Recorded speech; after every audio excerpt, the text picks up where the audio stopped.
afternoon. If everyone wants to take a seat. Welcome to the Just Transition Funder Briefing, Organizing New Communities on the Ground, which is the third in a series of 4 funder briefings for funders organized by the Climate Justice Alliance.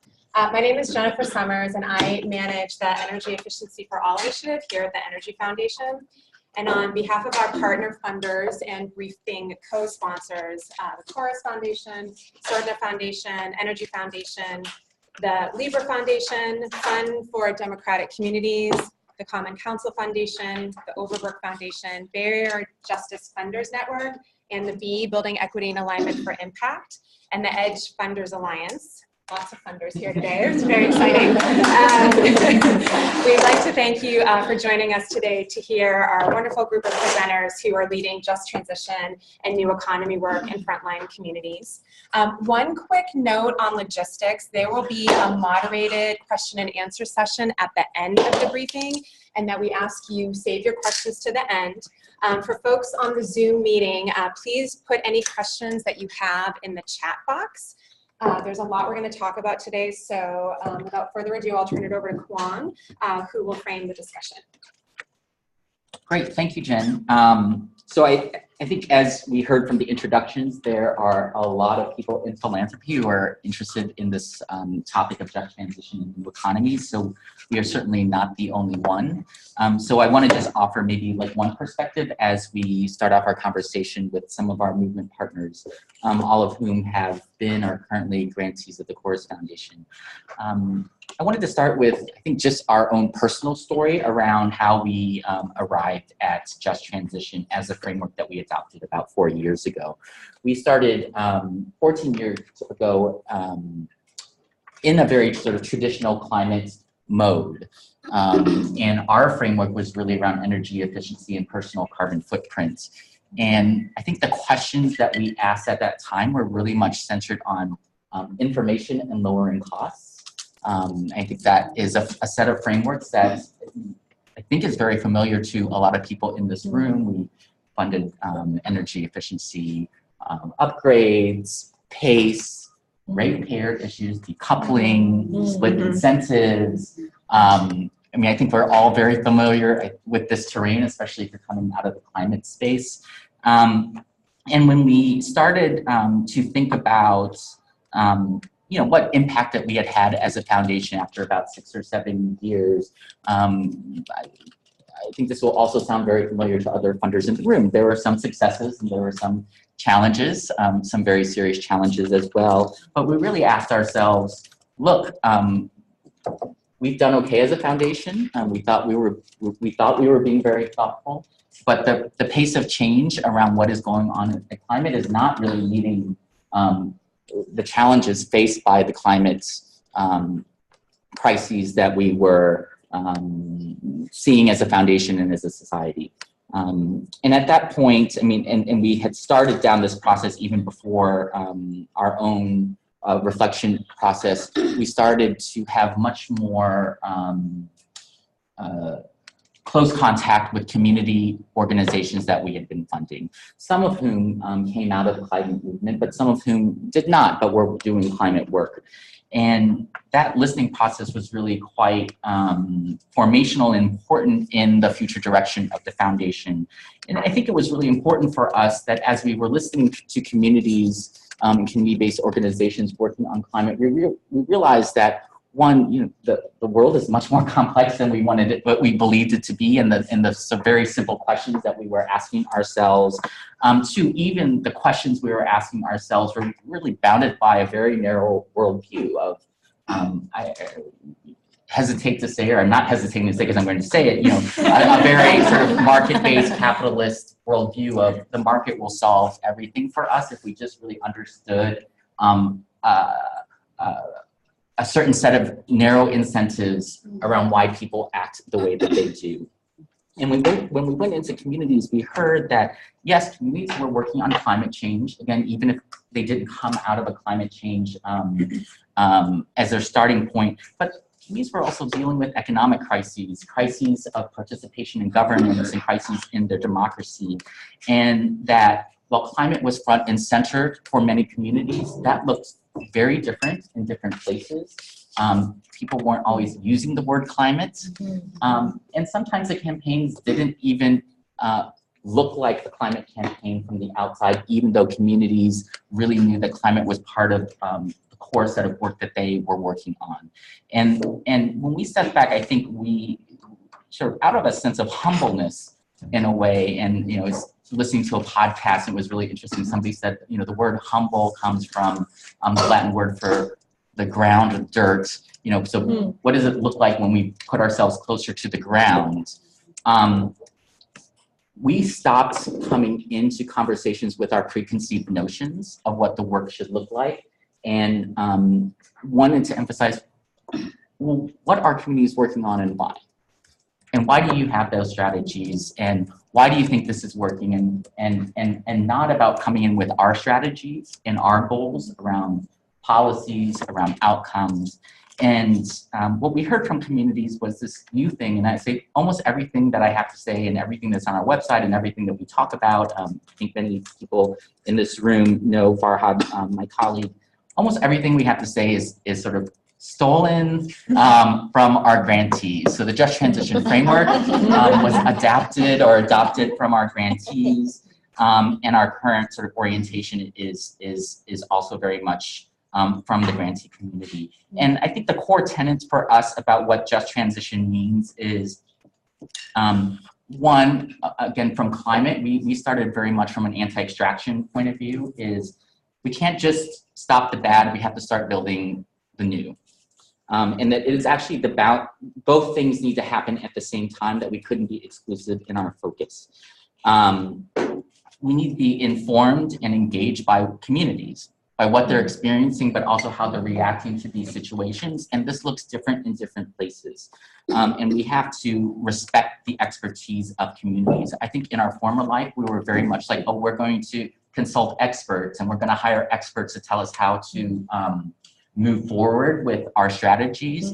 And I don't wanna say that there's no role for experts, but I think those roles have to be more defined by what communities need, than rather than by what the experts are telling us, who many times these experts are actually disconnected from individual communities.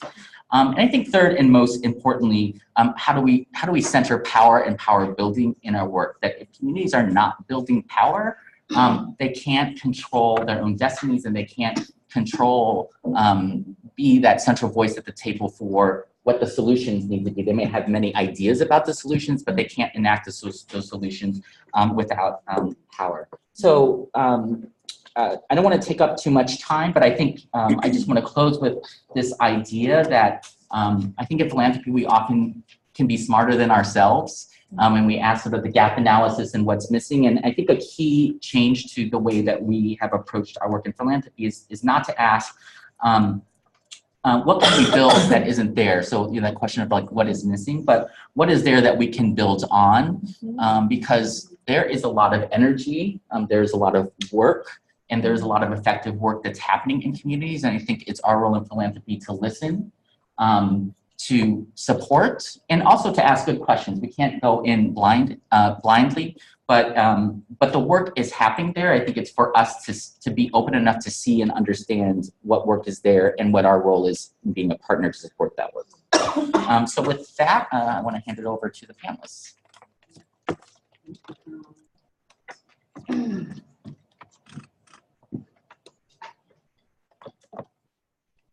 Alrighty. How are we doing on slides? Hi, everybody. How's everybody doing? Good. All right. So, hi, everybody. My name is Christine Cordero. I'm the executive director at the Center for Story-Based Strategy, and I have the great privilege to open up and try to start to draw connections between what we're going to hear from different panelists today on what it means to build new economies on the ground. And so I've entitled this whimsically Milk, Butterflies, and Building New Economies on the Ground, which will hopefully make sense by the end of the talk. Okay, I like it. So, let's see here. Pointer. No? Uh-oh.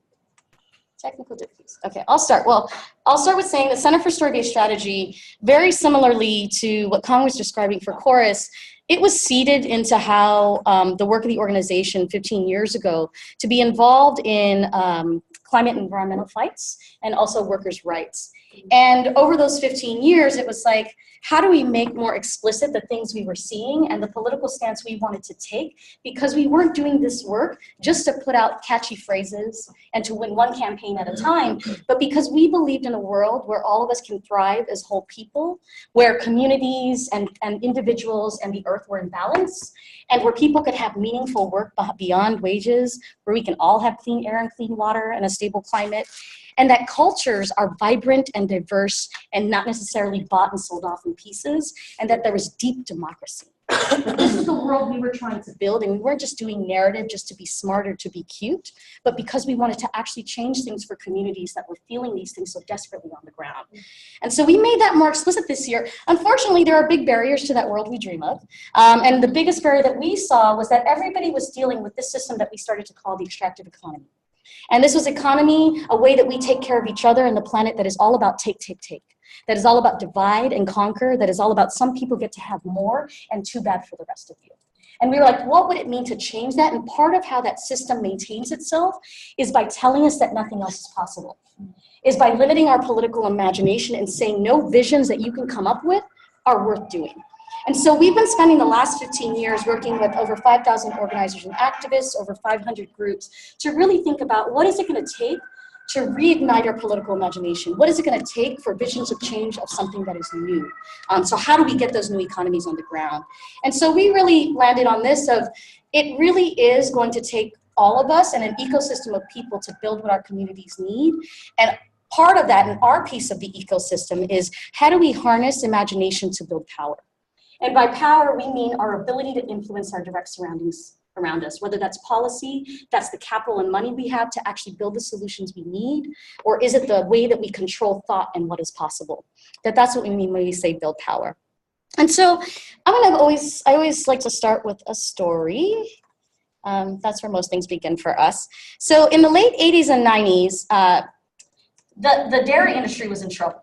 Soda and fruit sodas and stuff were all up in the mix. Pepsi, Coke were spending billions of dollars. Snapple, yeah, no, this was huge. This was my childhood, like a proliferation of sugar, right? And milk was like, oh crap, what are we gonna do? Milk still does a body good. That was very successful in the 80s, but they started to lose their clout, right? And they were like, we only have so big of a budget. And they kept trying to message on like sugar, like, oh, all those are high in sugar. But the people that drink soda like the sugar.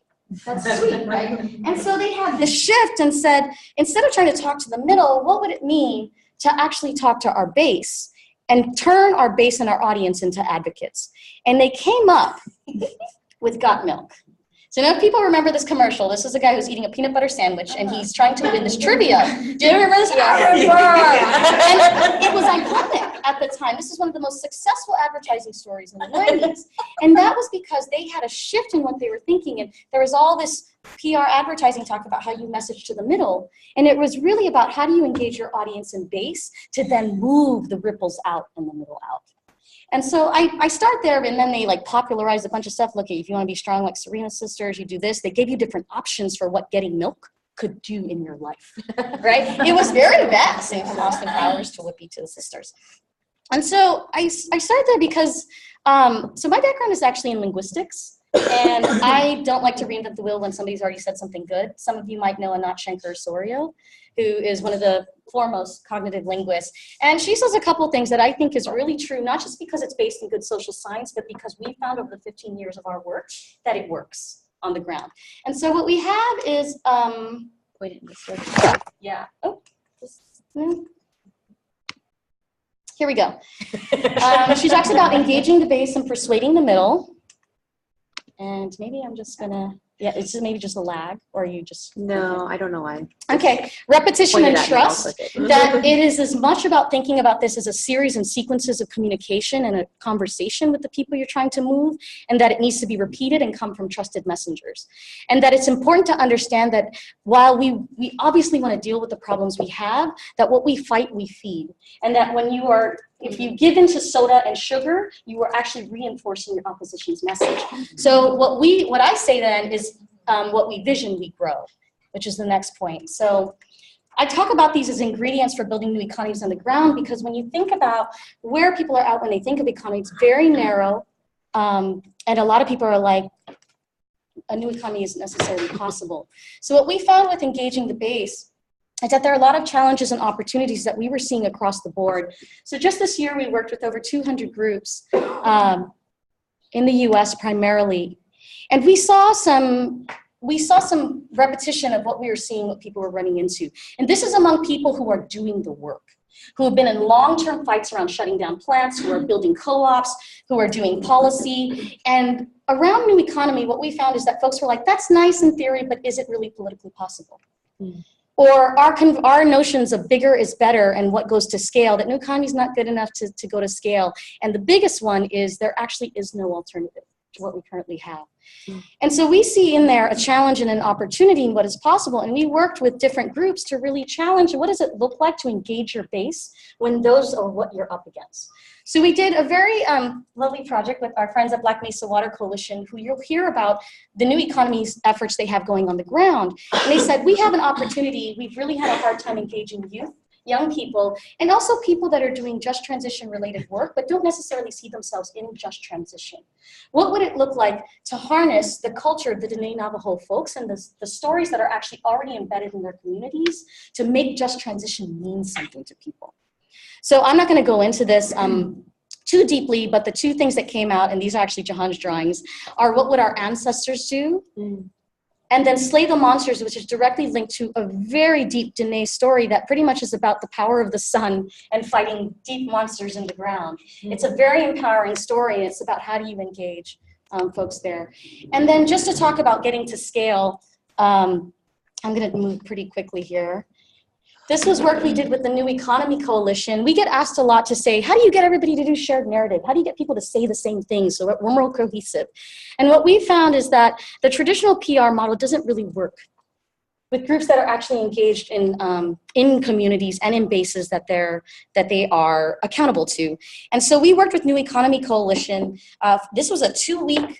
The one on the left, both of them actually were 2-week experiments, were about how do you actually give people a shared framework but then allow them to fill in the blanks with their work.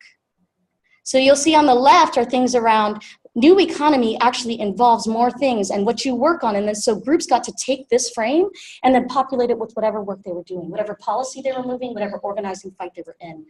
More recently, the People's Budget in Chicago, Our Money, Our Vision, Our Chicago. We did that work with them. I can tell you with both of these projects, what we found so far as reaching beyond the choir is that a New Economy Coalition was struggling with engaging their members. They have about 190. In these 2 experiments, we've engaged anywhere from 50 to 75 of the groups in there. And it has taken a while to do that. So when you talk about building echo chamber, that takes time, and it also takes allowing experimentation and risk, and knowing that the traditional PR of giving people magic words to say is not actually the way to do it. Happy to talk more on how this works and the participatory process we go through with groups.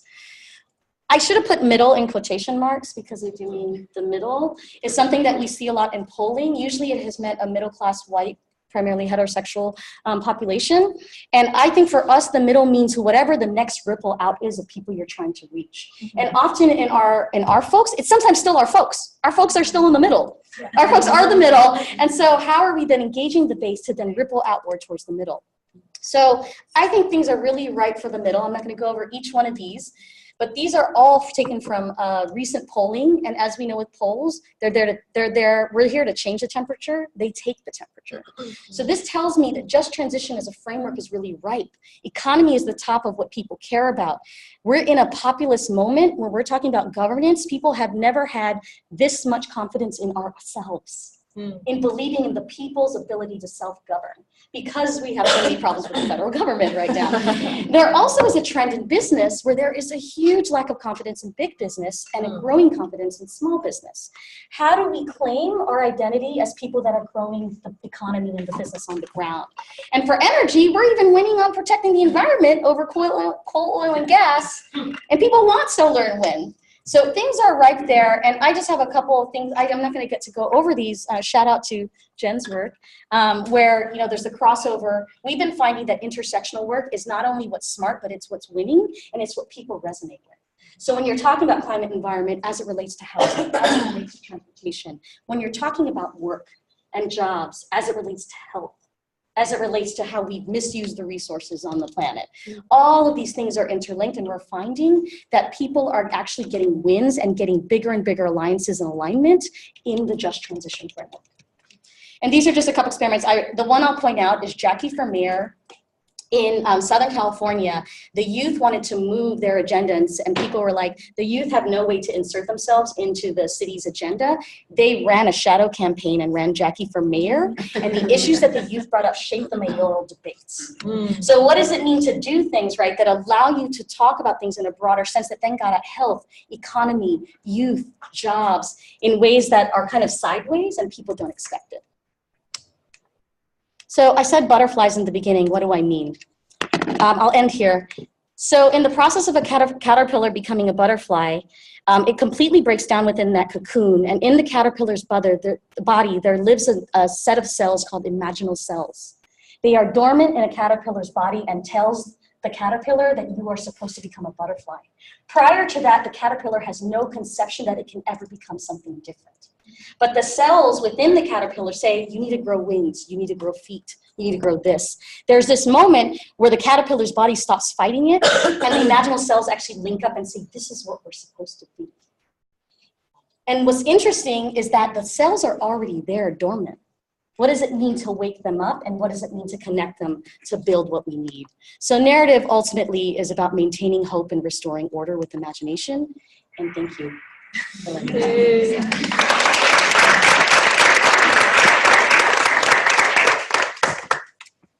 right. Okay, well, I'm next. Yeah, it's A, that means hello. And thank you to all the organizers and my fellow panelists and all the participants here and out there for listening to, hopefully, useful things that I have to say. My name is Jahan Giram. I'm the Executive Director of the Black Mesa Water Coalition. We work on the Navajo Nation in Arizona, and we advocate and organize for a just transition. I'm just going to say that. And what I'm going to talk about today is just share some of our experiences and the work that we're doing, the different phases of our just transition work since we started in 2001, and I hope that that's useful for you all. So I'm going to power through this, so bear with me. Okay, so I'm going to jump right in. BMWC started in 2001, specifically to address issues of water depletion and contamination on a region of the Navajo Nation called Black Mesa. And on Black Mesa, there's coal mines. That's how we started. Organizing kind of traditional environmental justice organizing communities, educating them about what's going on, getting them to make a difference in our tribal government and how these things were running. So our first Just Transition campaign was in 2006. And it was after we were part of the success of shutting down the Mojave Generating Station and one of the coal mines on Black Mesa. And just feeling that backlash from communities and miners who lost their jobs, many of whom were relatives of people who we worked with and in our organization, and feeling that, you know, lesson learned. And that's where we really kind of shifted our thoughts towards, all right, so what also can we do? What kind of economy can we build since we're shutting down a fossil fuel economy here? And our first campaign was really around the shutting down of the Mojave Generating Station, the sulfur dioxide market, having those resources associated with the Mojave Generating Station coming back to the Navajo and Hopi nations who had been providing cheap electricity and cheap water to all of the major southwestern cities. And so that's how we started. That was our first phase of our work, was really around just very community-based, very specifically based to an issue, and learning from that traditional environmental justice organizing. Our phase two, what I'm calling phase two of our Just Transition work, was really about building a foundational infrastructure for just transition on the Navajo Nation. So this was tribal government level type of education, policies, legislations to create a place from which our tribal government could work for a just transition. And it was a reaction to there being money, federal money at the time for large-scale solar infrastructure for communities like ours, and us wanting our tribe to take advantage of that. So we did a lot of that work. We created a commission and a fund within our government. We did lots of teaching about what does it mean, what does the green economy mean. We did education programs with universities and schools, and we created an incubator for small businesses, Navajo-run small businesses that would be focusing on green and restorative economy. And we found that one of the challenges that we found during that phase was just that we couldn't find a lot of people who wanted to step up and say, okay, I'm going to be the first to start creating these businesses. So then, of course, we did it ourselves. The phase 3 of our work was like trying to come up with pilot projects and experiments to show and prove that it's possible, you know, for our tribe. And we asked ourselves, what is it that we as Navajo people already do, and how can we do it better? So we provide energy. We herd sheep and we grow food. So how can we build off of those things, as Kong said, and use it to prove? So we did lots of research. We did created business plans. We did lots of trainings. We developed partnerships, and we learned a lot just by trying, basically. Oh, sorry, I went backwards. Okay, so the solar project. I'm gonna try and resist reading everything that's on all of my slides and just kind of hit some highlights and allow you all to read some more if you want and ask questions afterwards. But the success that we had here, I think, is just a lot of learning. Our initial idea was industrial scale project on all the reclaimed mining lands, continuing to sell energy to southwestern cities, and then that will hopefully trickle back down to our communities, and just all that we learned in trying to make that happen and the various roadblocks we hit, and landing then really at I think two of our biggest successes out of this project was installing a small 7-kilowatt solar system in one of the communities on Black Mesa, which includes the first Tesla Powerwall in all of Arizona, but providing a place and a celebration, you know, a happiness. We had a big party with music and everything, so that people can understand how these things work and that it could benefit all the communities. And then another success out of this is that we spun off from this a company that's based here in the Bay called Native Renewables, and it's working to build solar projects in indigenous lands, predominantly here in North America, but also other places. Our wool project, our biggest success is that we've been able to get wool producers to be paid more for the product that they're doing. We did lots of trainings, again, built partnerships, where when we first started, people were getting paid maybe 25 cents a pound for their wool. We've got it up to $1.25 a pound for their wool. We have lots of options, I think, of how to move forward in these things, and lots of opportunities to how to build off of this, and learning about just like where does wool exist, where can infrastructure be built, what kinds of jobs can be created. And then on to our food restoration project. This is really about just producing food for our people. Our reservation is bigger than the state of West Virginia. It's 110 different communities. We have 13 grocery stores across that whole place. It's a food desert, so we need to learn how to grow our own food. So we have this learning center. We produce food on 13 acres. There's no irrigation. It's all about our natural land and how to use it, and how to manipulate it. We've surveyed and mapped the food potential for a region of Black Mesa. It's a lot of potential. We've restored 28 fields. And then a thing that was kind of a side effect, a good side effect, is also that it helps with the issues of erosion, which are really prevalent on our reservation, and it's, you know, anticipated to be even more of a problem with the impacts of climate change. So this is also an adaptation and preparation strategy too. All right, so many lessons learned and relearned, and I will kind of read this. This is what we've learned through trying to get these projects going in our communities, is that we have to meet our communities where they are at. Maybe they don't want an industrial scale solar project in the same region that they've just had an industrial scale coal project. I think that's reasonable. And so, okay, great, we'll adapt to that. money helps, but it's not the answer or solution. And that's a weird thing to say to you all. I think it makes sense. I worry sometimes about like, oh, people think that throwing a large amount of money into communities that have not had those resources, it can create more problems than necessary. So it's really not thinking only about money as what's going to save us. We must provide for the direct needs of our people. So again, back to that solar project. Yeah, I also think it's reasonable for them to actually want to have electricity in their own homes and in their own communities before they sell it off again to other places. On our reservation, there's 28,000 homes that don't have electricity. So 75% of all the unelectrified homes in the United States are on a reservation. So yeah, let's provide for our people directly. We have to build from our traditional values and teachings.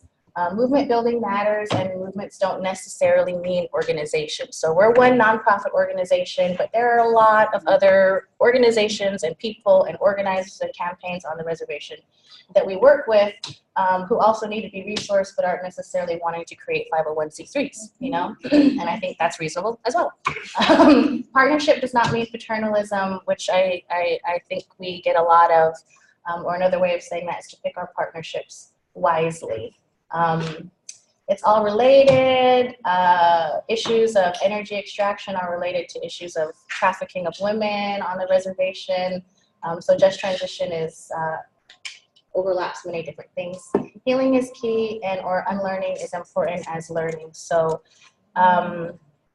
when we go into these communities and have difficult conversations, and these are places that have been extracted and impacted for decades, there's a lot of trauma there, a lot of impacts of colonization that need to be addressed too. All right, I'm going to speed through these. And so then what I'm calling our next phase of work, I'm calling restoring our culture with resources. So what we've learned is that it's important for us to build from our culture. That's what motivates people. When I say restoring, I'm talking about things like this, what I call the inspiration campaign, things that will make people connect to what we're doing from a traditional communal way. Our culture. So this was a project we did last summer, building a traditional hogan near one of our sacred mountains in Colorado. This motivated so many people. This built power in our communities, and it is related to the shutting down of the Navajo generating station. Okay. And then, oops, with resources. So what I mean by that is, yeah, we let's fund this. Let's fund especially youth leadership support. And I don't want to say youth leadership development, because I feel like they're already way further advanced and have such a better vision sometimes than me. So it's about supporting them, building the infrastructure for all of us who do organizing across the reservation, making sure we have alignment, and then capital expenditures, I think, are a big piece of what we're doing next too. Equipment, buildings, and infrastructure, which just doesn't exist on our reservation. And I'm going to end there and just leave up some questions that I had for you as funders and foundations. Yeah, how are you working for just transition within your foundation's institutions? What's your vision, and how does it align with ours, or does it not? And what do you know about rural, indigenous, and other what I call sacrifice communities, and how does what you know inform your funding in these places? So with that, I'm going to pass it over to Jaren from Grassroots Global Justice Alliance. Thank you.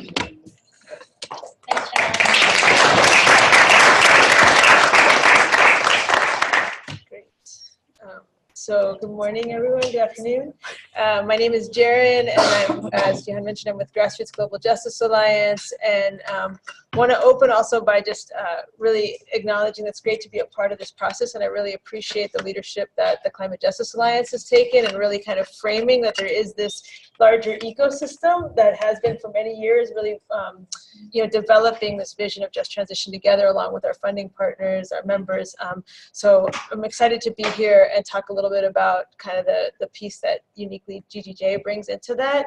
And so, does this work? You need to press the arrows. Okay, got you. How's that? All right.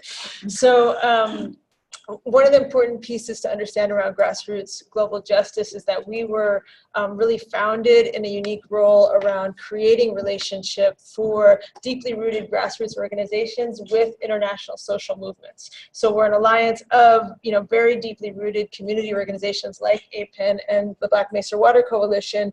And part of what happened through the World Social Forum process, through other international processes that were bringing us in relationship to world movements like La Via Campesina or feminist and LGBT movements in Tunisia,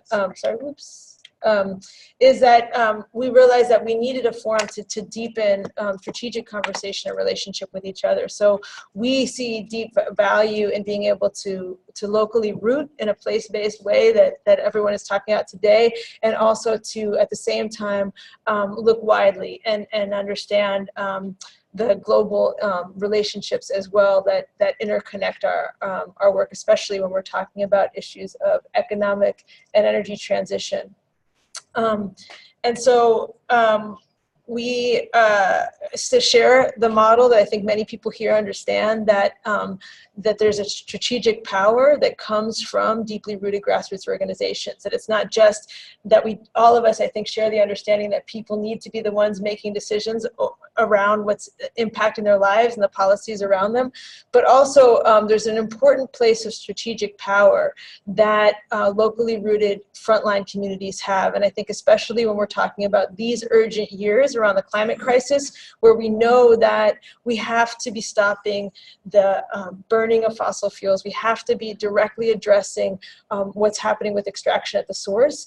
And there is a power that we've seen that uniquely frontline communities have, like Black Mesa Water Coalition taking on the Mojave Generating Plant, that proximity like APEN has to Chevron, or like the Standing Rock Sioux Nation have, that's where we're actually seeing some of the most effective strategic taking on of that, the largest contributors to global warming and to the climate crisis. So from that strategic position, all of us, have been collectively building. I think you all are familiar with this framework. I just wanted to bring it back as a context that this is a framework of just transition that comes out of more than 30 years of the environmental justice movement, along with organized labor, but then has been really developing through the work of the Just Transition Alliance, of CSS, Center for Story-Based Strategy, the Indigenous Environmental Network, the Ruckus Society, all of us together in the forming of the Climate Justice Alliance. And GGJ was very much a part of this, the creation of this framework.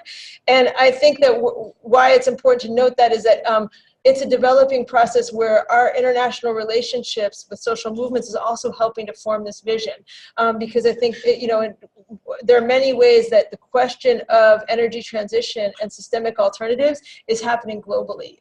From the movement of people affected by dams in Brazil, La Via taking on questions of industrial agriculture, or even reflected here in the living economy piece of our vision of of visionary opposition, is some of the ideas that came out of the concepts of Buen Vivir and the Cochabamba Accords, and the work of indigenous communities in Ecuador and Bolivia, really bringing forward the idea that we need economies that serve the interests of life and respect the rights of nature.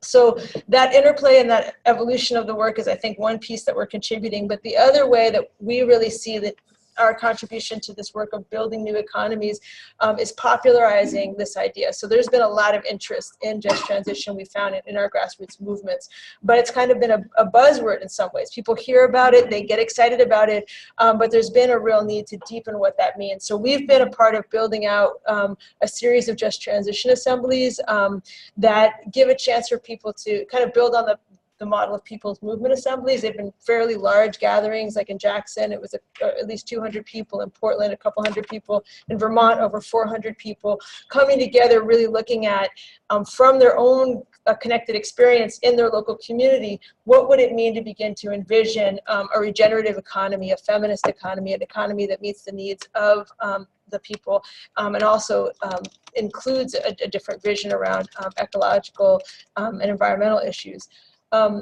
The other interesting thing about the assemblies is it's given us a way to, let's see, it's I think not working anymore, sorry. Sorry, some people were saying that you're skipping a little bit, so I was just checking. So. Oh, no, thank you. Great. All right, cool.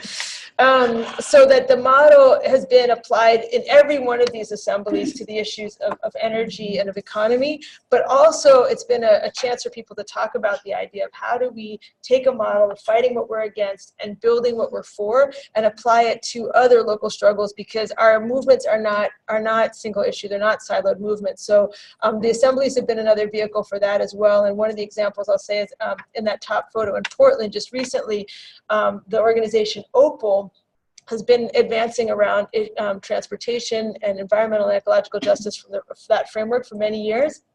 But as we were building the assembly and as they were trying to build out a just transition framework for that work, they also were really seeing a rising crisis around white nationalism and racially based violence. And so they wanted to say, what's a model of applying visionary opposition when we're talking about taking on issues of racial and economic justice as well? And that's been true in all the assemblies. So these are some of the distinct issues that have come up based on what were sort of the burning issues, like in Vermont, healthcare, or in Bellingham, food sovereignty. So that has been part of how we've been trying to then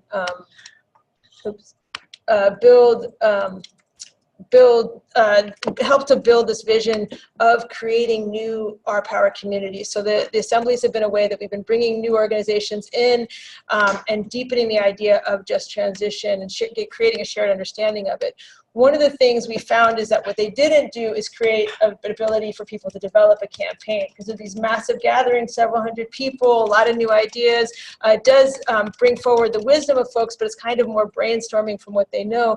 And so this year we're actually partnering with with the Climate Justice Alliance and the Just Transition Alliance to also develop something we're calling strategy labs, which are going to go then deep in with some of these communities that have already been developed a level of excitement and enthusiasm around just transition, but want to emerge a campaign. And so we're looking at, for example, in Fort Berthold, where there's already actually a tremendous amount of work that's been done. It's one of the most extreme sites, as you all know, of energy extraction. There's over 2,000 fracking wells. And so there's already a demonstration site that in the Indigenous Environmental Network, Fort Berthold Power have been building together there. But they're really looking at how do they make that, amplify that work and make it more visible, make it known.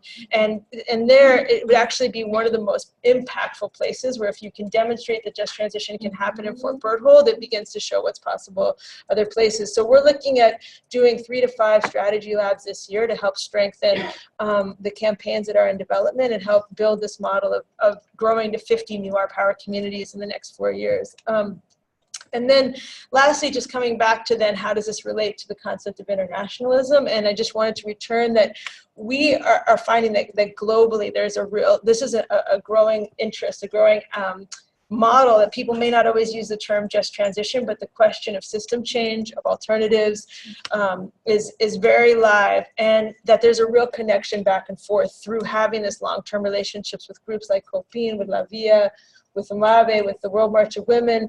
And so one story I wanted to share here is this is from the, during the UNFCCC climate conference last year in Morocco, the COP22, the one earlier, that there's been a tremendous, serious drought affecting the workers in Morocco. And so we did a week-long exchange with the agricultural union there, talking about their vision, and they were asking for training from us in exchange around the visions of just transition and how they could apply it in the context of Morocco.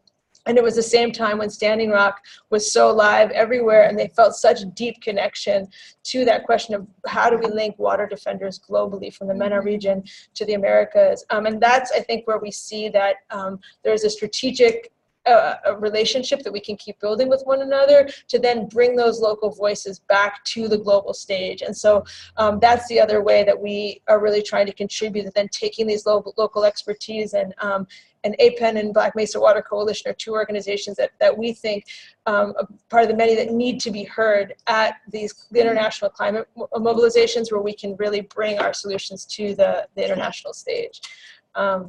So kind of rushed through that there, but it's really exciting to be here with you all, and I'm going to then pass it to Mia. Thank you, Jen. Thanks. Yeah, thank you everyone for participating in today's briefing. My name is Mia Yoshitani. I'm the Executive Director of the Asian Pacific Environmental Network. And I'm really just filling in for another one of our amazing local partners, Doria Robinson, who's the Director of Urban Tilth and in Richmond, California. And so some of my presentation was a little bit thrown together, but I think I'll be able to cover what I want to, but I won't have as sophisticated a smooth transition on my slides, so forgive me for that. But APEN is a 25-year-old organization this year that has been organizing at the intersection of racism, of poverty and pollution, organizing for power with the Asian Pacific Islander communities, low-income immigrant and refugee communities in Richmond, in Oakland is where our primary local bases are, and then statewide as well. In the last 5 years, we've grown to have a reach of over 80,000 API voters in every election cycle, not to mention the kind of local shifts that we've been able to create by building real power with the communities that we've been already talking about. So what I'm so impressed with the presentation so far is you can really get a sense of the complexity of the movement ecology that we have represented as part of the Climate Justice Alliance, but also part of our broader set of movement partners, people organizing on the ground all through like movement support organizations and policy experts, and all based in the real solutions driven by local communities and the communities that have been most impacted by the extractive economy. So it's great to get a sense from all the different panelists, like how the breadth of the strategy and the depth of the strategy, which I think is really impressive and part of why I think it's succeeding. So Richmond, California, where I'm going to kind of bring you back to our where we're talking about is, as you know, kind of a century-old home of one of the largest fossil fuel companies in the world, one of the largest global companies in the world, Chevron. And APEN for the past 25 years has been with multiple other organizations, other organizing communities, have been really on the front lines of holding to account that global institution, not just for its impacts in Richmond, but for its global impacts as being one of the creators of the climate crisis that we're in today. And so we always like to say, you know, we at this intersection of poverty, racism, and pollution, we are on the front lines and always have been of the climate crisis, whether we called it that or not from the very beginning. And one of the things I really wanted to kind of emphasize, even though we are talking about kind of a sliver of our strategy that is the what's the local economy experiment, shifting our local economy from dependency on the fossil fuel industry, i.e. Chevron, but a whole other number of 250 local polluters that surround Richmond. How are we, you know, what does this experiment look like in Richmond? But I also wanted to make sure that we are connecting the experiment that we have with the larger effort to build power in the community, and that what has happened so far to allow us to get to this stage where we are kind of on the front lines of the experimentation of the new economy has been decades of organizing, decades of building both electoral power and community power and worker power in this at this intersection. So I feel like that's kind of, I wanted to get to my main point first so I don't lose the opportunity to actually say that. And so APEN is like Urban Tilth, part of the Climate Justice Alliance, and most of the people around this table who've been panelists are part of the Climate Justice Alliance, that were the creators of the Our Power campaign. So this first slide. And I'm bringing this because Richmond, I feel like, is a little microcosm of the larger national Our Power campaign. And so what we've created locally with our unique set of allies that are part of the Richmond Our Power campaign are doing very similar things to things that Black Mesa Water Coalition or other members of the Climate Justice Alliance in the Our Power campaign to do things like this, to shift our energy economy to democratized and clean energy away from fossil fuels. And because we're talking about energy so much, I wanted to make sure we're also bringing into the system the transition of agriculture and food systems and the center of those democratic systems, making those democratic systems and locally owned, waste systems, transit, and to this I could also add housing, and I can add a whole bunch of other issues. And that's also to just bring in the concept that for just transition to work, even though there may be an entry through energy, for instance, like transitioning the energy infrastructure, all of these solutions need to be aligned and coordinated on both a local level, a national level, and an international level. Parallel to that, our power building strategies to make those things possible, to make them happen, also need to be aligned. And that is why I think that's the heart of what intersectional actually means. It's not just intersectional in the policy approach, but it's intersectional in the way that we're bringing together the real issues of people who are most impacted into that set of solutions that we have. So as part of the Our Power campaign, we have been, and what makes locally the Richmond the Richmond sort of Just Transition Fund and our kind of economic vision possible has been this idea of not just creating a financial cooperative in Richmond to make our sort of vision for worker-owned cooperatives that actually build a regenerative local economy, making that possible. It has to be connected to these national and global and local divestment campaigns. So for example, when we look at, we're actually trying to take Chevron's tax, for instance, like using the taxes that Chevron is paying to the city of Richmond to actually invest in the just transition away from the fossil fuel dependency that we have.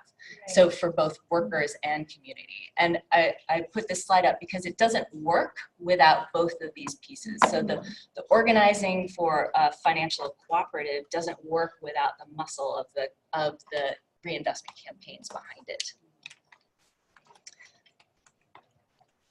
So Cooperation Richmond is the example that we're talking about. And this was like a dream that came to us out of our years of struggle against, just as Jahan was mentioning, we spent years struggling finding a solution to this mega polluter in our backyard. And we realized that it's, for us, we need to actually be not just creating or kind of talking about a vision, we need to be building the new at the same time that we're saying we have to transition away from the impacts of the fossil fuel industry. And so in order to do that, we needed something like Cooperation Richmond, which again is like a sliver part of the strategy. But Cooperation Richmond for us was a unique way to democratize both the workplace and the local economy that needed to be built in order to make our vision real. So we have set up and just launched Cooperation Richmond officially in October, even though it's been many years in the making. Yeah. And it is both a one-stop shop for supporting worker-owned cooperatives that fit into the value system of just transition away from the fossil fuel economy. So sustainable, environmentally and economically sustainable businesses that are democratically run and owned and by the community, paired with actual capital support, real money that can invest, that's coming from divestment campaigns all over the country, coming from divestment dollars from the fossil fuel industry and then feeding this new regenerative local economy. And that's the whole concept of Cooperation Richmond, and why I'm also sorry that Doria couldn't be here today, because she's been at the heart of this idea. Urban Tilth is one of the organizations that's been that's featured in Cooperation Richmond, featured strongly, and has been really part of bringing in the kind of vibrancy of the local community into the idea. And then I'm going to skip through all these fascinating slides about Cooperation Richmond and our values. I already mentioned these, the ideas and the context. But so I wanted to also get back to locally the backbone of some of the power that makes things like Cooperation Richmond actually possible, so that we don't forget that it is actually years and years of organizing and power building and talking to people about the vision that they have and encouraging people to go out and vote on behalf of that vision, not just a election to election cycle. But so I'm bringing up some of our core partners who are also part of the Richmond Our Power Alliance, and bringing back, we're able to pass really important issues on housing and affordability because of our work on just transition in the community. That foundation was laid and the trust was built with a community that allowed people to really put the weight of their vote behind just transition, and these are the faces of that work. So I'll end there because I know I've already gone 2 minutes over, but I really just wanted to, again, say how much I appreciate being with the rest of the panelists and bringing that creative, imaginative side into our butterfly story of what we are metamorphosizing into with Just Transition.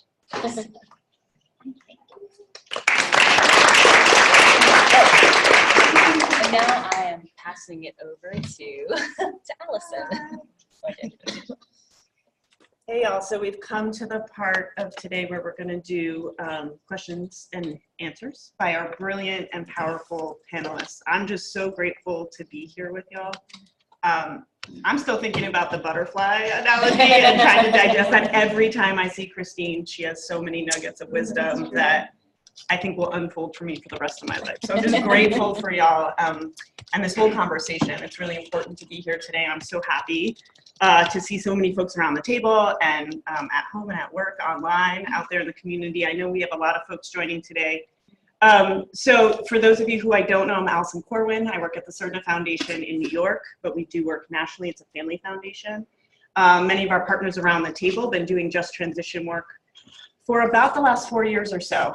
So we're really new to this space, and I'm just grateful every time I have this opportunity to learn from y'all. And so thank you for that. And thank you to the Climate Justice Alliance for really holding the space and bringing so many of us to the table, as Kong said. So much of what we're doing has been learned from and brought into our institution from our grantee partners on the ground. So many thanks. And I think for Cerna, it's really important for us as we think about why just transition, why this work, why do we find ourselves in this dialogue. We really believe what a lot of the panelists have said today about frontline communities actually being at the front of what's happening, the most impacted, and therefore have the most amount of knowledge and the best solutions about how to bring us all forward. And so I think that's something we deeply believe. And I think that's a piece of what everyone was touching on around, Mia, you were certainly just talking about, and you all were about building power. So spending some time thinking about cultural power and actually the construction of knowledge and who is seen as expert and who holds expertise. I think that's a really important piece, as Christine, I think you framed this beautifully, in thinking about the narrative and shifting the narrative of what is even possible And so I think that's an important role that we are trying to play in funding and working alongside our partners on the ground around shifting that piece of cultural power.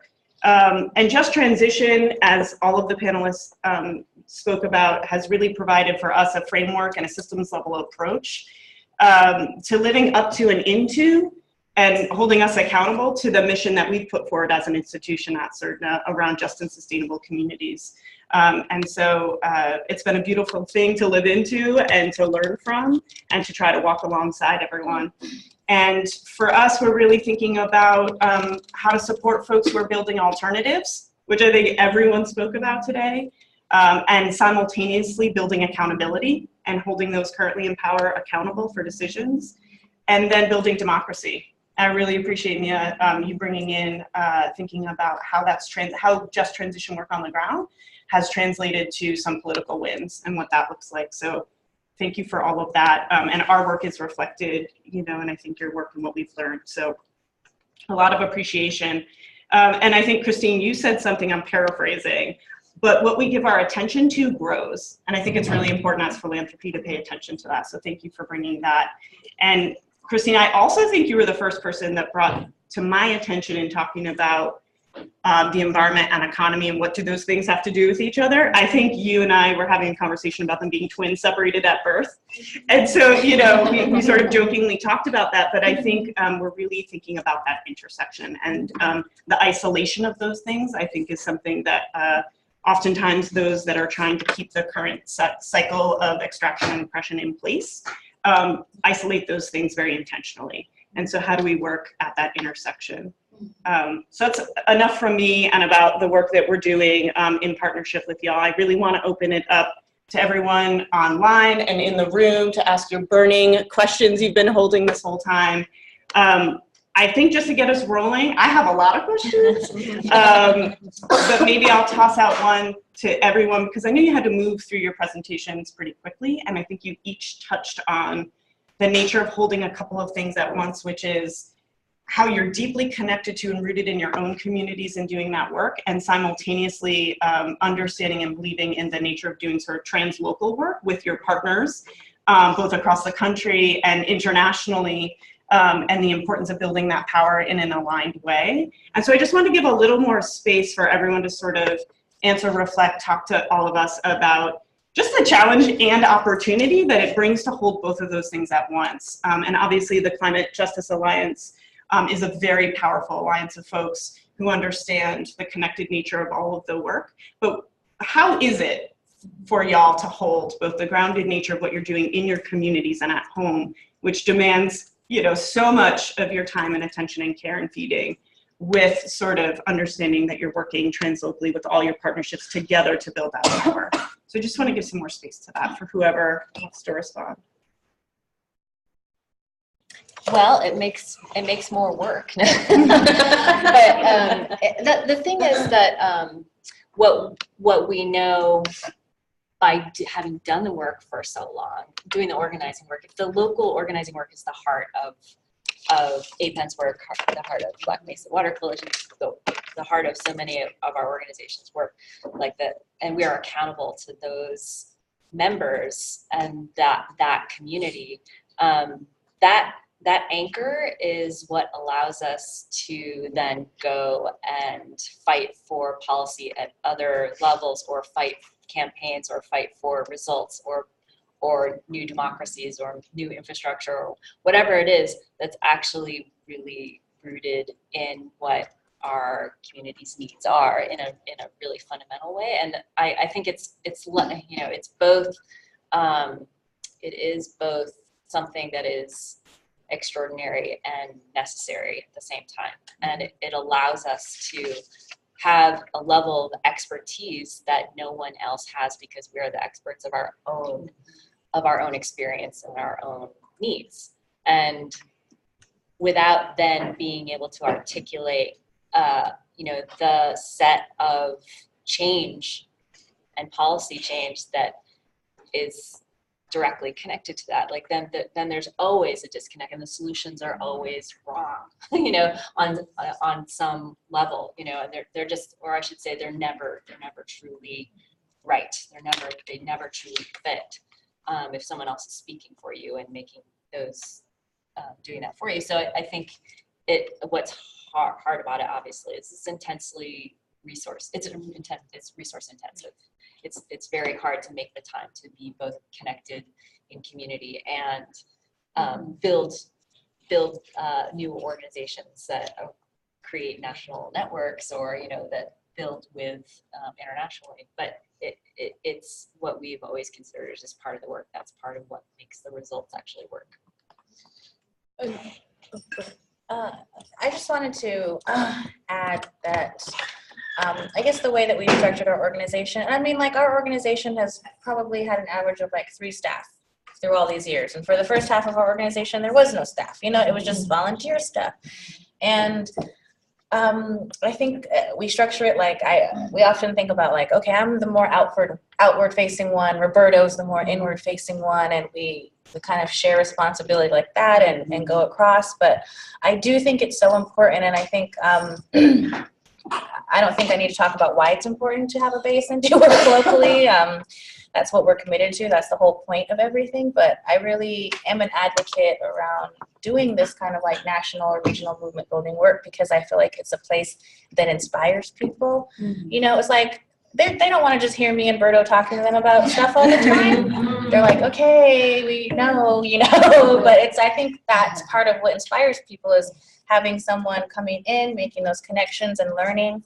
I think working in the beginnings of CJA and the different initial Our Power communities, I learned a lot from engaging with other folks, because in my mind, I did think of Just Transition as fossil fuels and climate change and environmental issues, because that's what we worked on and that's how we worked. And I didn't quite understand how it was more than that. And it wasn't. I remember Will from EMEAC in Detroit was the one who kind of like blew my mind, because he started talking about, well, our extractive economy is around, one way is around Black culture. And for example, like hip hop music, and how that's been like extracted and taken and profit and corporatized and changed.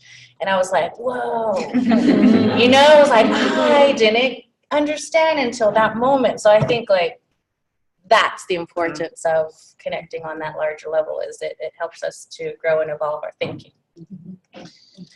I think the one other piece I just wanted to add on there too is that I think that there is a way where it's beneficial that people don't have to try to reinvent the wheel every time, that we get to cross share and peer learning. And even though it changes and adapts, I feel like that is critical. And then there are certain times where we actually have a shared relationship sometimes, whether it's Chevron and the tar sands or the Amazon, and then there's a whole different strategic relationship. Or even I feel like the Pay Up Peabody campaign, as complex as it was, to have the Black Mesa Water Coalition, Kentuckians for the Commonwealth, and more in St. Louis, along with the workers who were being, also abandoned in that moment, sharing a demand. I feel like that's a model we could keep sharpening at times too, even though that's just sometimes, but that translocal power can exert together. And sorry, I do want to add one more thought to that too, which is I think that we're seeing now with what CJ and GGJ and others are doing in sending delegations to support areas that have been hit with disasters, and I think that is going to be even more important in the future. As these things hit, we know that our communities are not helped, supported, so we have to provide that infrastructure for ourselves. Thank you for all of that. I could keep going, but I'm going to pause.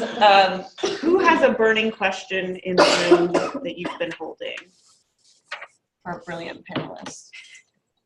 I know some of y'all's names, so I can call names, but I know folks have some questions. Anyone? I have a good one. Yeah, there's some online questions coming in right now that we're cataloging. We'll get out into the room. There's a hand down there. Oh, I can't see. Oh, Crystal. Hi. Hi. So I guess I would just ask if you all could give, I'm sure you could give a long list, but maybe the short list of what you think are the challenges for funders in funding multi-issue, cross-sectoral, multi-community issues. When we talk about intersectionality, it's easy to talk about it, but what do you think are when you approach funders, what do you think are the things that are the barriers that we're facing as we're considering funding those types of efforts? What do you think we need to know and be thinking about? That's a good question. I can start on that one. I think the thing that is actually built into the extractive system is false binaries. And one of the biggest things I've seen consistently in funders who want to fund even the narrative work, which by its nature is connected and weaving, is that folks have single issue missions. So this is why, you wouldn't have to stress general operating if folks didn't have single issue missions. Or, the sector silos that force incremental wins in one place that honestly most times can't sustain itself when you're only going after one thing, right? So I see that as and then, what we practice we think is continually true, right? So if what I see a lot of the time is also the power dynamics of the extractive economy re-representing themselves in institutions like philanthropy that are across the board of industry, right? Where folks who have less power can see the connections, but don't necessarily have the power to make the changes that need to be made in order to change the nature of the funding, and hence of the power relationship between a funder and a grantee. So those are the two biggest things I see, and I've seen people get very creative, which I think your peers could probably talk to more than a grantee. Add anything? Oh, I think there was another question. Can I just jump in and add like a funder perspective to this question?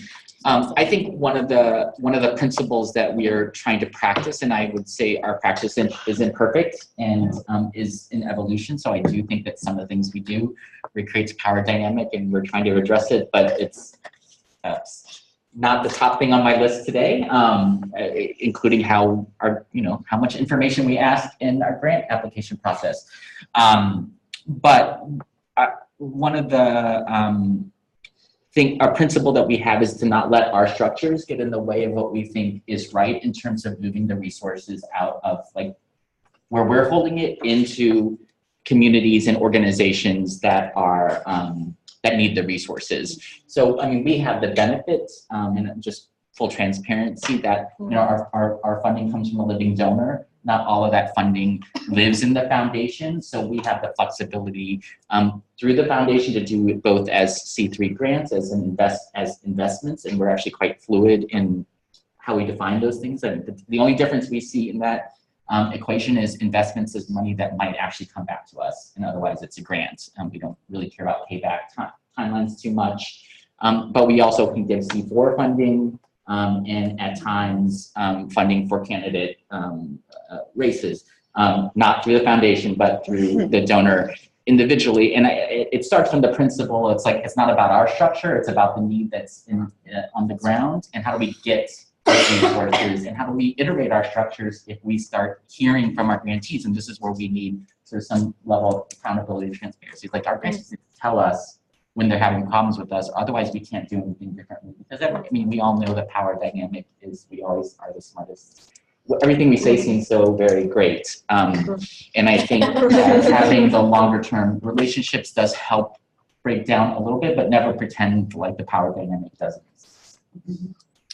I want to add one thing to that, which I think a challenge is just a aversion to like complexity and diversity. It's kind of like I get a lot of, because I want to be honest, like all of the issues that we have in our region and on our reservation, and like just the lack of even basic infrastructure, like internet and things in our area that's different. And as I mentioned before, that we're one nonprofit organization, but there's like Twenejana, like Doda Fracking, there's all these other like groups and groupings of people out there that are also doing the work. And so I try and be honest about like, we want to like get resources to all these people, these are all the different pieces, this is how they fit together. And I feel like that I get sometimes a pushback from funders of like, oh, that sounds like too much work, like can you just like give me one thing and that and to make this happen. And I just think that that's not realistic.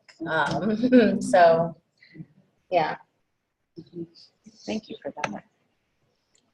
And we have a question coming. Oh, I'll hold What for the page? phone.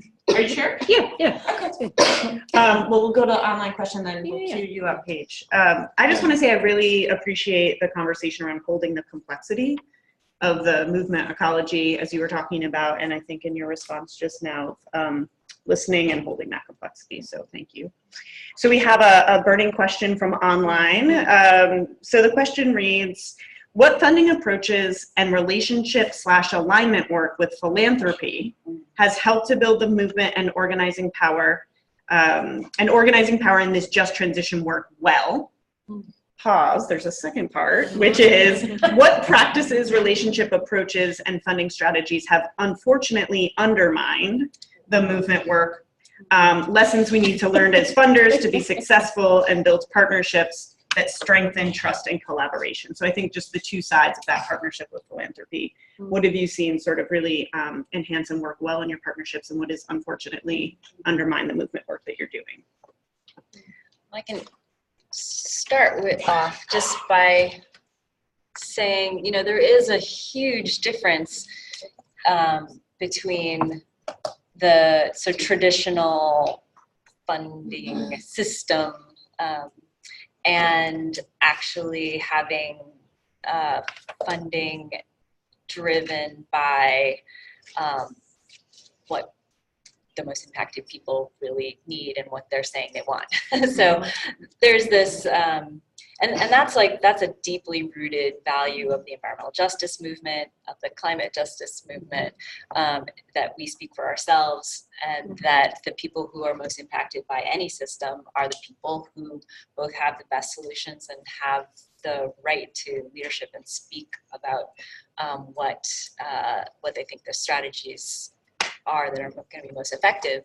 And so if you're open to, and I also think that value is the most strategic way to get what everyone actually wants, which is a solution that really works for addressing this major global crisis that is rooted in inequality, that is rooted in racism, that is rooted in a failed economic system. But I think you have to be, as an institution, like any other institution, like it's not just foundation, but any other institution that wants to have an impact on this, there's this core value of actually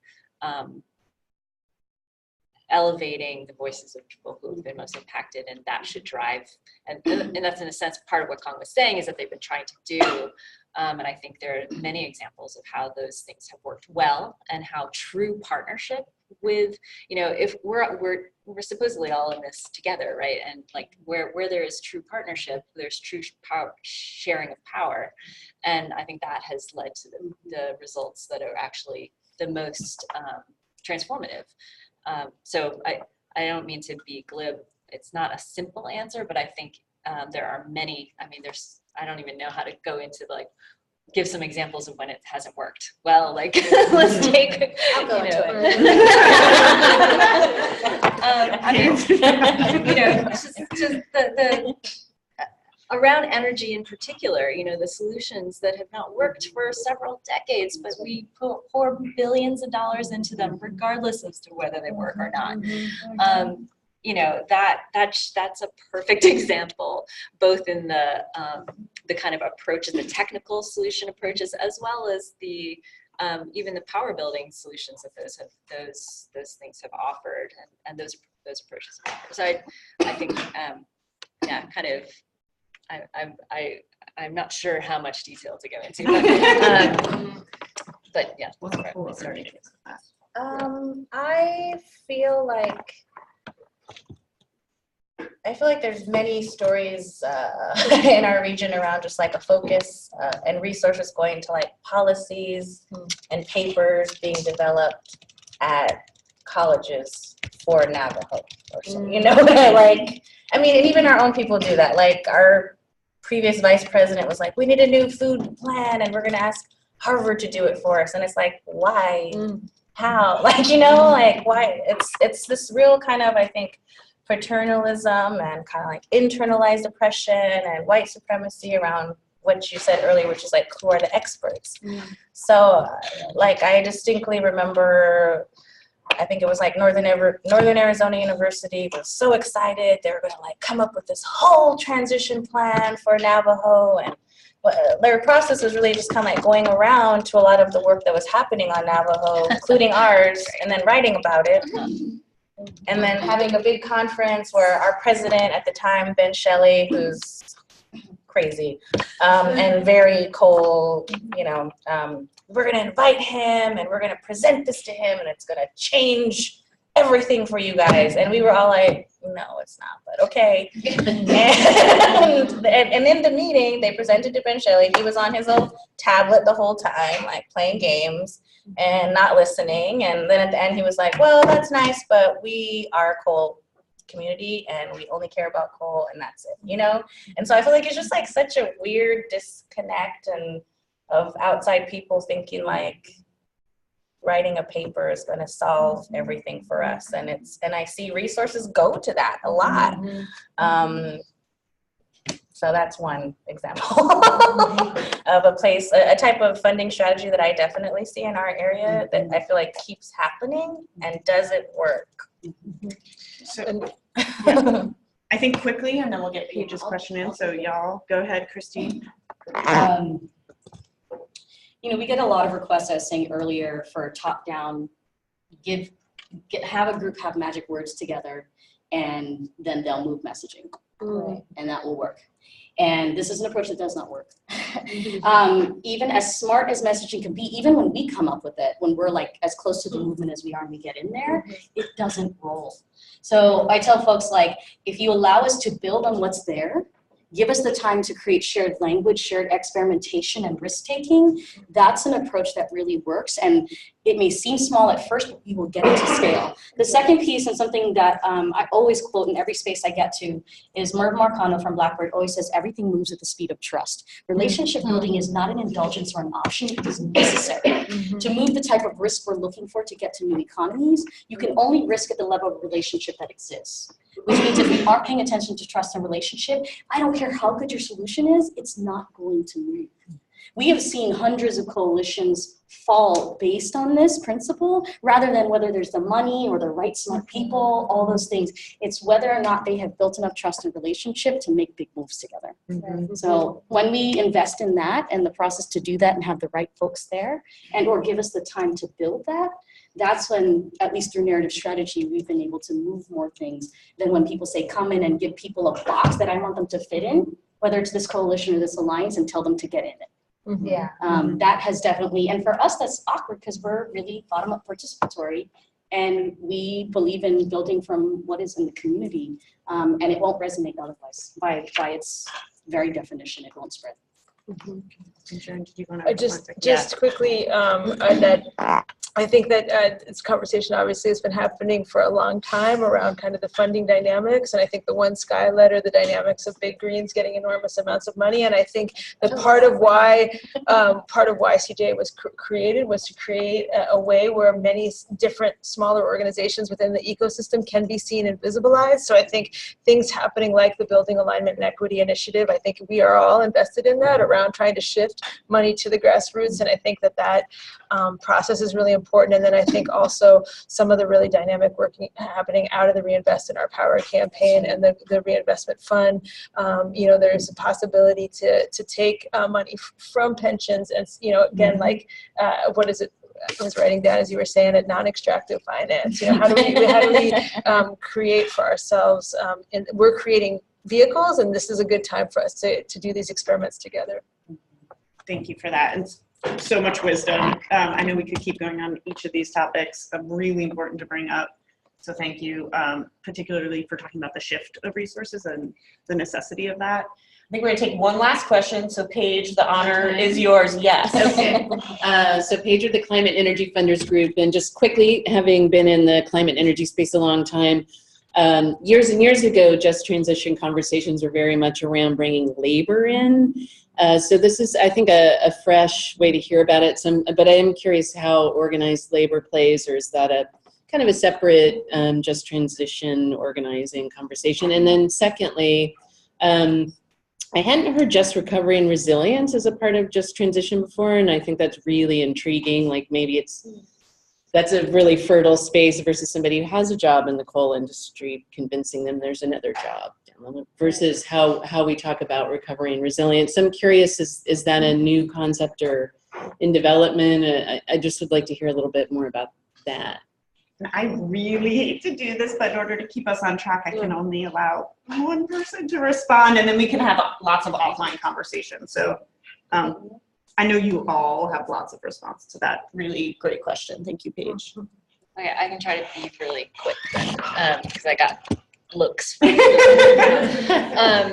So I just wanted to be clear that that our vision for just transition that is coming out of both the Climate Justice Alliance and the folks on this panel does include workers and includes workers as part of the community, as part of the people who have been impacted by the extractive economy.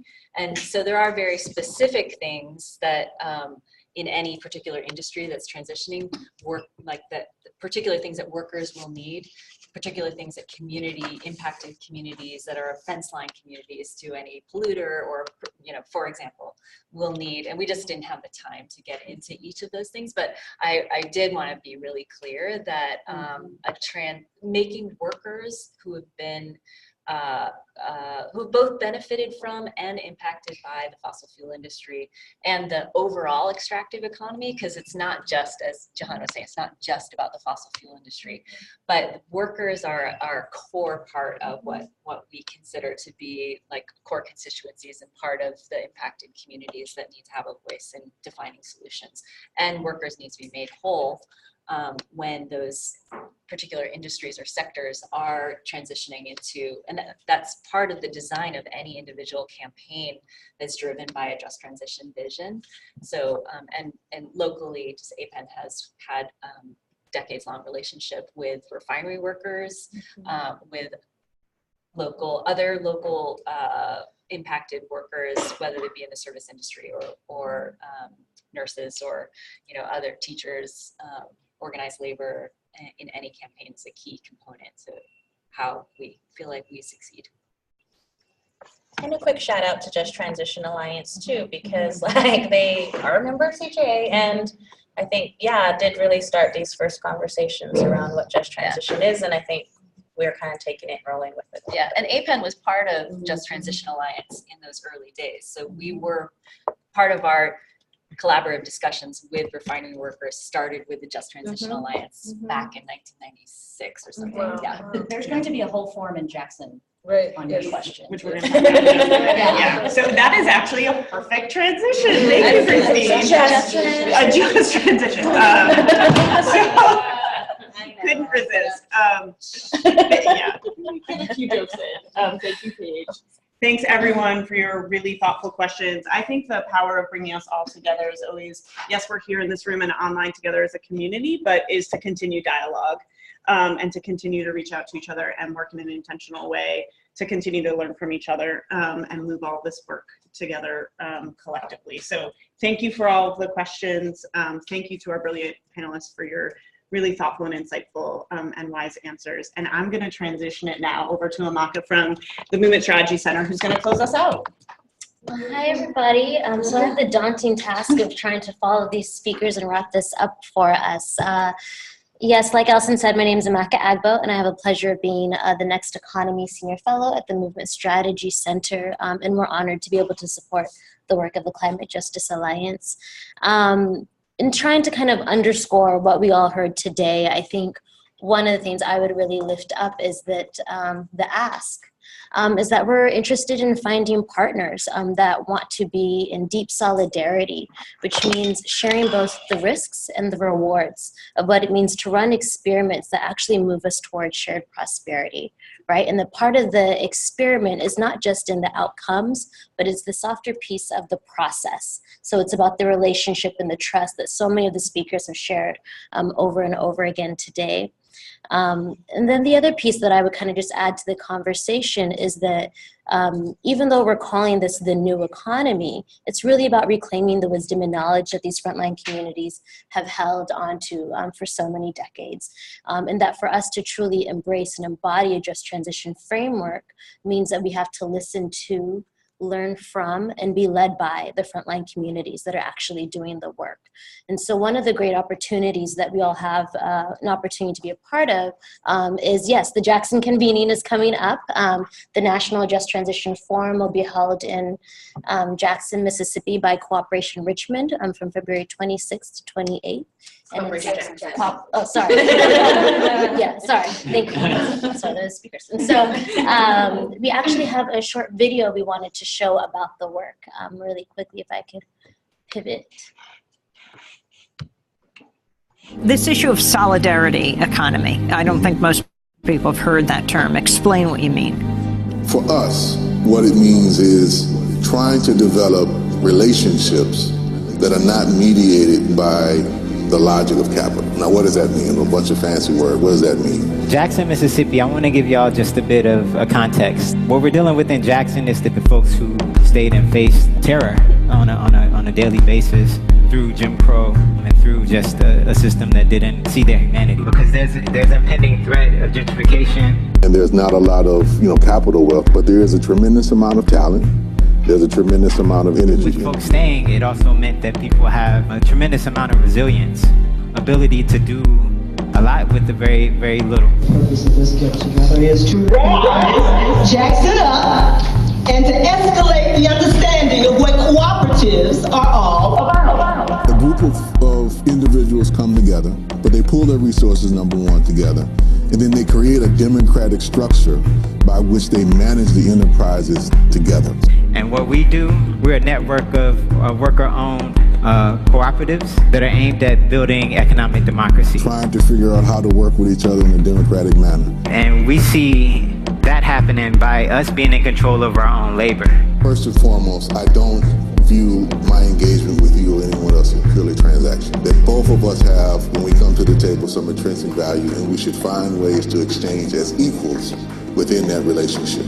The different co-ops, it's Freedom Farms, Urban Farming Cooperative, Nubius Cafe. We have the Green Team is Composting and Landscaping Cooperative. And so what happens is the food that we grow, it services Nubius Place. Whatever refuse that comes from Nubius Place goes to the Green Team, and the Green Team makes that into compost. And the compost goes back to the farm. To make Jackson a solidarity city, supporting cooperative development, do a fab city, digital fabrication, and having that as an aspect of community production. To make it a sustainable city, zero waste, goal of zero waste by the year 2025, but also human rights. We want to build a sustainable community, and we see that by having a local network of worker cooperatives, but also Revolutionary Arts and Resonance. We are proposing to let Revolutionary Resonance Street Theater present a project that goes around, takes off some of the youth off of the street who are in danger of imprisonment, teach them skills, get them to become aware of the problems that are existing within this community,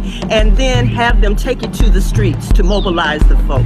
Join us February 26th through 28th in Jackson, Mississippi for the Building Equity and Alignment for Impact Just Transition Forum to align labor, frontline communities, and philanthropy with the vision, principles, cultural organizing strategy, and policy positions of environmental justice communities and grassroots movements organizing a just transition.